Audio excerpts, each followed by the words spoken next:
this is Shruti. Welcome to my channel Stitch Meditations.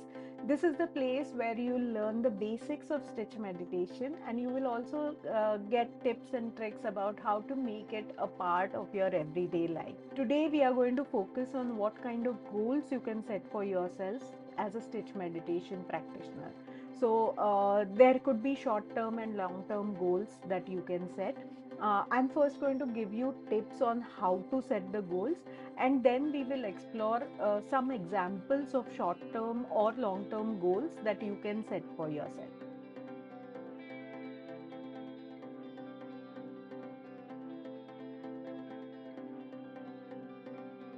Here are some short-term goals that you can set for yourself and your stitch meditation practice. First, you could set a goal of maybe completing a specific project. So it's something that you want to do, a wall hanging, maybe you're embroidering a set of table mats or something. So you can set a goal to complete that project within a set time frame. That could be a short-term goal like a 15-day, 1-month goal.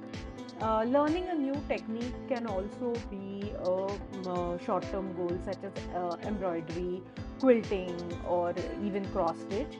So again, make sure that you give yourself a time frame for it. Then setting a daily or a weekly practice schedule could be a short-term goal.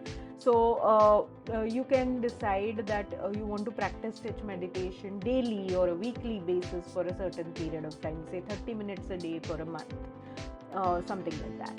Then another goal, ideal goal could be creating a pattern or a design. So you can set a goal of creating a pattern or a design for a specific project that you want to work on.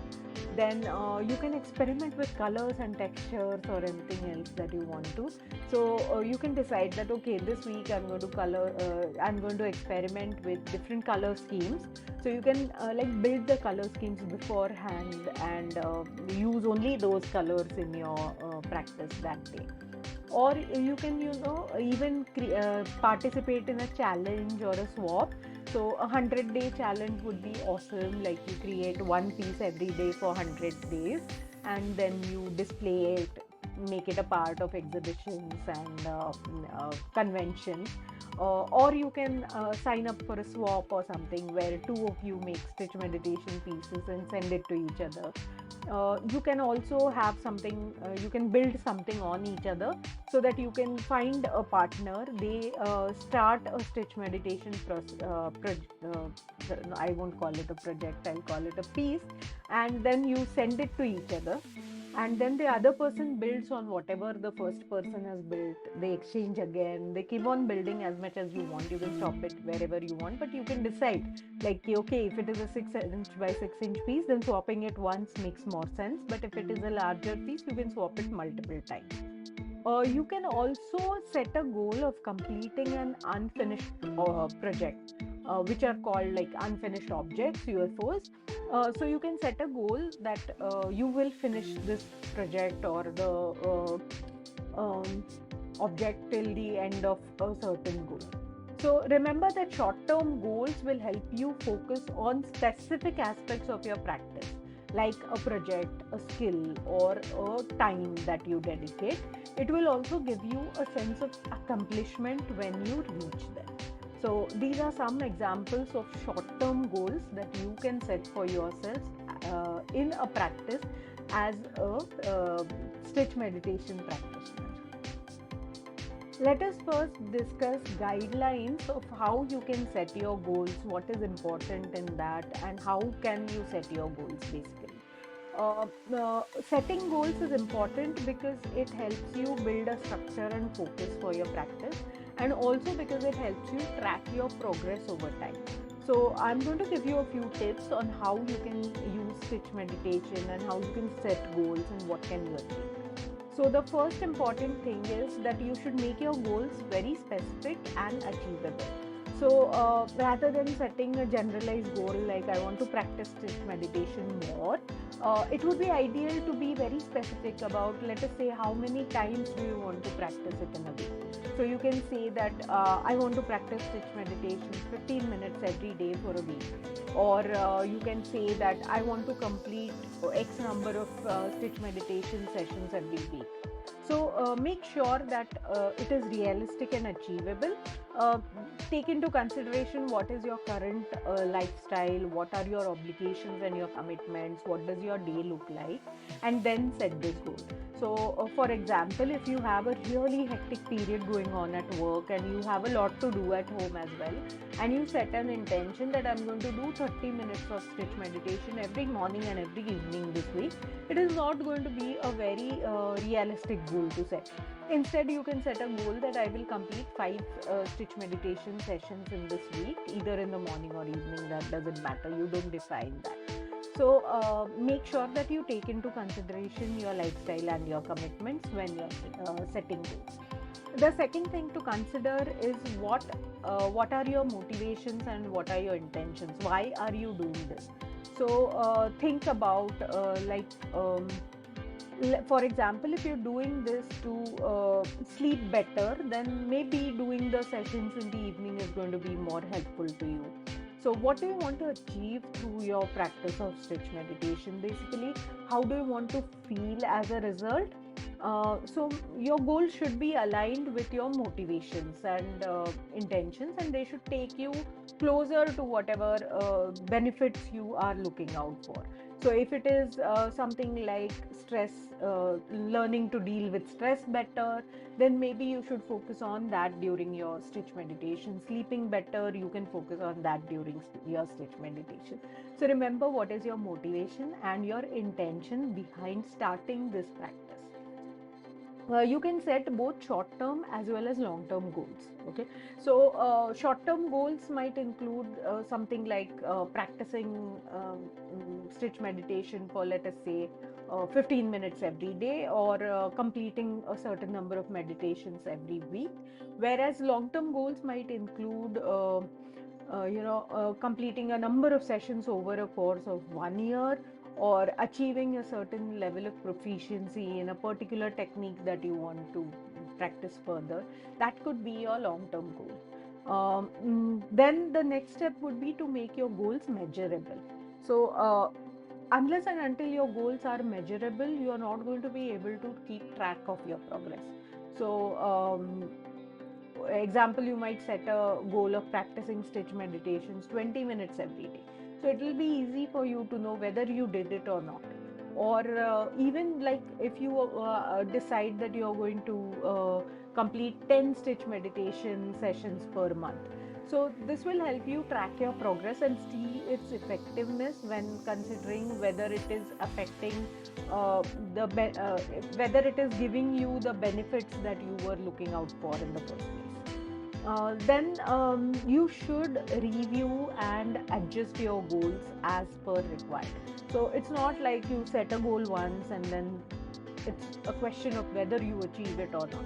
Maybe sometime down the line you realize that it is your inability to deal with stress that is actually affecting your sleeping pattern.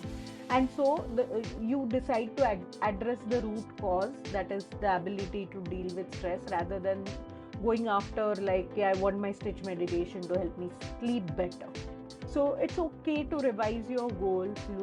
It's okay to look back at them and think that this is something I need to do differently. This is something I can keep doing better. Or you can up the challenge a little bit. If you feel that doing 10 minutes of stitch meditation every day is like very easy for you, then you might increase the time that you want to do it, or like just challenge yourself, maybe use a different stitch every day. So those are some of the challenges that you can set yourself, and like adjust the goals as per your need. Remember that whatever goals you set should be in line with what you desire to achieve ultimately, because that is a very ambiguous statement. The desire to achieve something, what is it that you're desiring to achieve, is very ambiguous and you cannot define it like a goal. But your goal should help you get closer to where you want to be. That should be your ultimate aim. Now, I will give you some examples of short term and long term goals that you can set for yourself when you're working on your stitch meditations.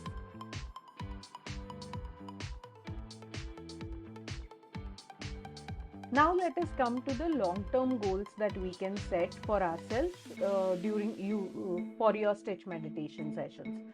So, it could be something like mastering different stitching techniques.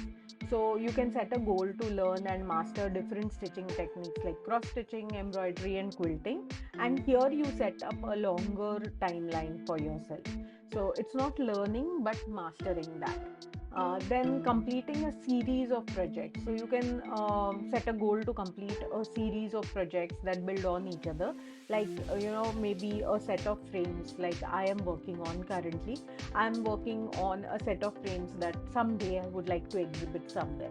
So you can also set something like that as your goal, a long term goal. Or it could be something like creating a personal project. So, something that is very meaningful to you, such as a piece of embroidery that tells a story, or maybe a quilt that is made with fabrics from your family members. So, it is something that is very close to your heart. So, you can aim at creating that personal project over a period of time. Then, participating in a group or an exhibition could be your goal.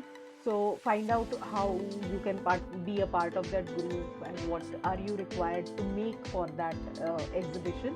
And then you can work with other artists like you to create those creations using your stitch meditation practice, so that you can participate in that exhibition or that group. Then building a collection, like I said earlier, like maybe you want to build a collection of your work. It could be a collection of embroidery, it could be a collection of quilts, or a collection of any other form of textile art. Decide what you want to do and focus on that for a longer term. Then experimenting with different materials could also be a goal. So you decide that you buy a whole bunch of fabric which has a mix of all kinds of fabric, and then you decide that you want to use all of them in your stitch meditation pieces during this year. So it could be maybe thread, it could be fabric, it could be embellishments, it could be absolutely anything that you want. One more goal that you can set for yourself for the long term is to share your skills and knowledge by teaching others and mentoring them in using stitching as a way of mindfulness and meditation. This was the goal that I set for myself earlier this year, earlier last year actually, and I am continuing doing that during this period. Long-term goals will help you stay motivated and focus on your practice. But remember that it is very important that you are flexible and open to new opportunities or experiences that may come up along the way. So it's not always going to be such that your practice is going the way you want. You might want to, review what goals you are setting for yourself and whether you're going in that direction. Remember that it is very important to have a balance between your short term and your long term goals, and to spend time periodically reviewing what you're doing and adjusting your goals, or maybe what your practice according to what you aim to gain out of it. I hope you're finding this series useful on how to start building your practice. If you want to know something very specific, you can just drop a line in the comments, and I will make sure to include that in my next video. And I'm so happy to see all of you viewing my videos. If you feel that this is something that can be a part of your life, I would urge you to like and subscribe to my channel and share it with others whom you think it will be useful for. So gather all your supplies and let's get stitching.